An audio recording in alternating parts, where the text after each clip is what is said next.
कोई शक्ति है जो आपकी मदद कर रही है। लगभग सभी आध्यात्मिक पुस्तकों में यह सरल वाक्य मौजूद होता है, पर यह भी कहा जाता है कि ईश्वर या कोई सुर शक्ति आपकी मदद तब तक नहीं कर सकती जब तक कि आप खुद के प्रति आश्वस्त नहीं होते, आपका आत्मविश्वास डामाडोल है, आपकी आकांक्षाओं से भरे हैं तो बाधाओं का पहाड़ खड़ा मिलेगा। आत्मविश्वास से भरे लोगों को सबसे बड़ी खूबी यही है कि उनका मन हमेशा आश्वस्त रहता है।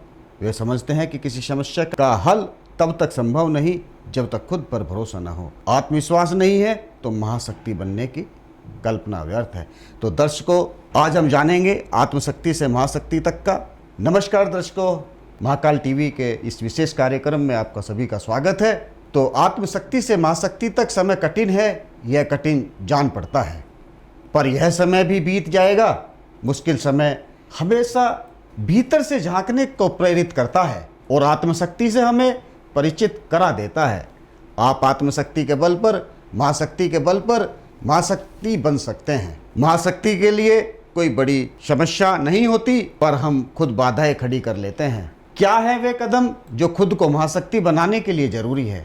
तो दर्शकों, क्या आपने कभी महसूस किया है कि हमारी मनोदशा अक्सर विचारों पर भारी पड़ती है? आप किसी बात को, विचार को किसी अनुरूप देखने लगते हैं जैसे आपकी मनोदशा है, पर किसी भी सोच को बार बार दोहराने से अच्छा है हम उसे व्यवहारिक रूप से अनुभव करें, उसे महसूस करें। कोई भी तथ्य आपका भावुक परेशान भी कर सकता है, पर यह असंभव है कि जब उस बात से सचमुच आपका सामना हो तो आपका अनुभव बिल्कुल अलग हो। तो चलिए इस बात को समझने के लिए मैं एक मैनेजर की कहानी सुनाता हूँ। एक पुराने मैनेजर हैं और उनका नाम प्रदीप कुमार है।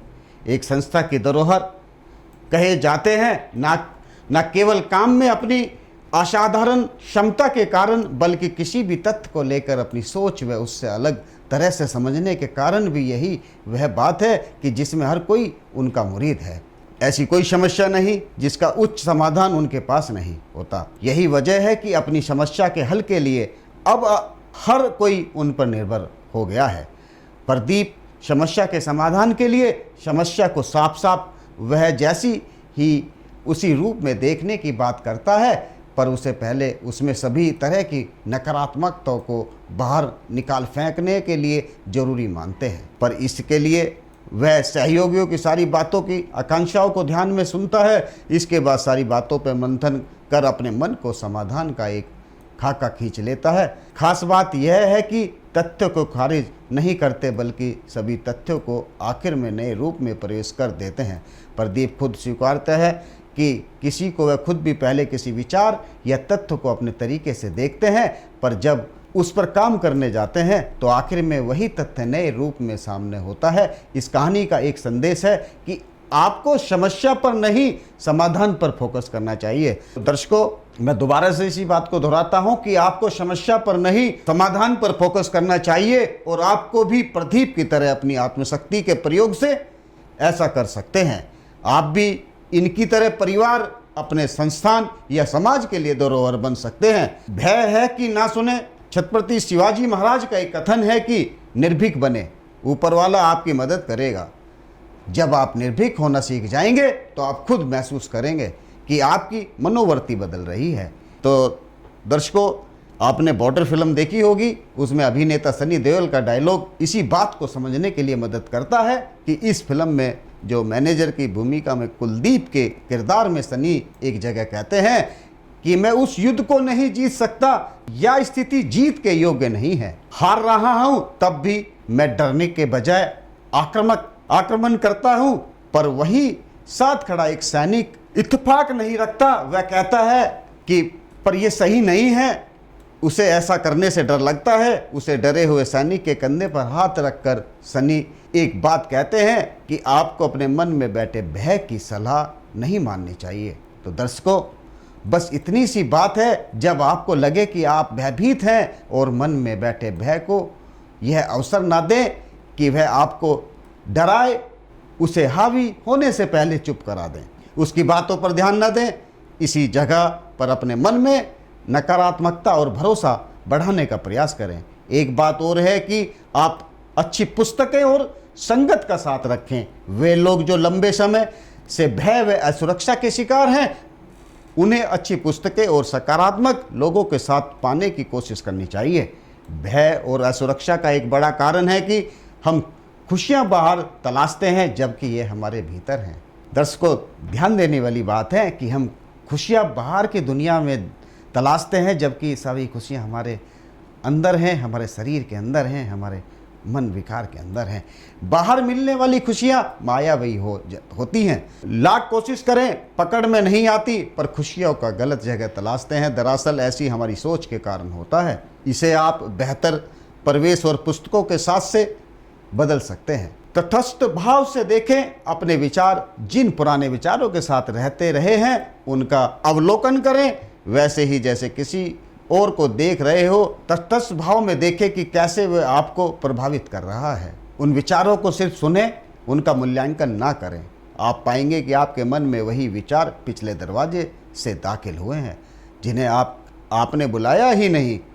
आप महसूस करेंगे कि वह विचार बाहर से नहीं आए, आपके मन में ही पैदा हुए हैं। यदि आपका मन असुरक्षा क्षमता से भरा है, कोशिश के बाद भी वे विचार मन से नहीं जा रहे हैं, तो घबराएं नहीं। भरोसा रखें कि आपका अपनी आत्मशक्ति से इस पर विजय पा लेंगे।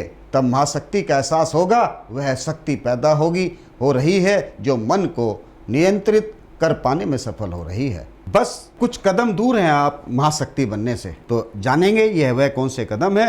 आप कामयाबी की ओर बढ़ रहे हैं। मन में इस तस्वीर को बनाए रखें, इसे धुंधली न पड़ने दें। आपका दिमाग इसी तस्वीर के बारे में सोचेगा। मन में जो छवि तैयार है, कभी उस पर संदेह न करें। यदि आप ऐसा करते हैं तो यह बड़ा फेरबदल कर सकता है। दरअसल दिमाग हमेशा वही देखता है, उसी को खोजता है जो तस्वीर आपके द्वारा उसे दिखाई जाती है। इसके लिए भले ही परिस्थितियां अनुकूल न लगे, आपको खुद पर संदेह नहीं करना चाहिए। कल्पनाओं को, बाधाओं को पहाड़ बनाने की इजाज़त न दें। आजकल क्या है कि हम लोग बहुत सारे अपने मन में बहुत से ऐसी कल्पनाएं पाल लेते हैं, ऐसे बहुत सारी सपने पाल लेते हैं जो उनको पहाड़ बनाना पर मजबूर हो जाते हैं। तो जो बाधाएं हमें महसूस हो रही हैं, उनका अध्ययन करें, उसे हटाने या कम करने का प्रयास करें। यदि वे बनी रहती हैं तो आपके भयभीत करती रहेंगी। याद रहे, बेशक आप खुद में अकेले हैं, पर आप संपूर्ण हैं। आप सब सक्षम हैं। प्रयास से और बेहतर बन सकते हैं। किसी मित्र या सलाहकार की मदद लें जो आपकी गलतियों को सामने रख सही राह बता सके। खुद पर संदेह करें, आपको क्यों, क्या और कैसे स्पष्टता दे सके। दरअसल यदि खुद के प्रति स्पष्टता है तो निदान की तरह पहला कदम यही होता है। जीवन चाहे जिस परिस्थिति में रहे, जो परिस्थितियां मेरे सामने आए हैं, मैं उसमें निपटने में सक्षम हूँ, ये स्वीकृति मन में ही बनी रहें। अपनी क्षमता का वास्तविक मूल्यांकन करें। अहं को हावी न होने दें, पर आत्मसम्मान में कोई कमी नहीं हो। यह भरोसा रखें कि ब्रह्मांड की शक्तियों का संचार आपके मन में हो रहा है, वह भय रही है आपके अंदर। तो दर्शकों, मैं नवीन कुमार त्यागी आपको इस कार्यक्रम के माध्यम से आत्मशक्ति से, आपकी जो आत्मा की शक्ति है, आपके अंदर जो एक ऊर्जा है, उसके द्वारा जो आपके जीवन में आने वाली कठिनाइयां हैं, उसको आप कैसे उनसे निदान पा सकते हैं, उनसे कैसे लड़कर आगे बढ़ सकते हैं, अपने जीवन को एक अच्छा बना सकते हैं। तो मेरा यही शीर्षक था कि आत्मशक्ति से महाशक्ति बनने के लिए। तो अगर आपके जीवन में इस तरह की कई झंझटें हैं, कोई ऐसी आपको रास्ता नहीं सूझ रहा है, तो आप आत्ममंथन करें और उस समस्या का समाधान निकालें। उस समस्या को समाधान किस तरह से हो सकता है, उसका हल निकालने की कोशिश करें। उसके वैराग्य में उसको लेकर व्यर्थ में परेशान ना रहें। तो इसी के साथ मैं सभी आपका बहुत बहुत धन्यवाद करता हूँ। नमस्कार। जय श्री महाकाल।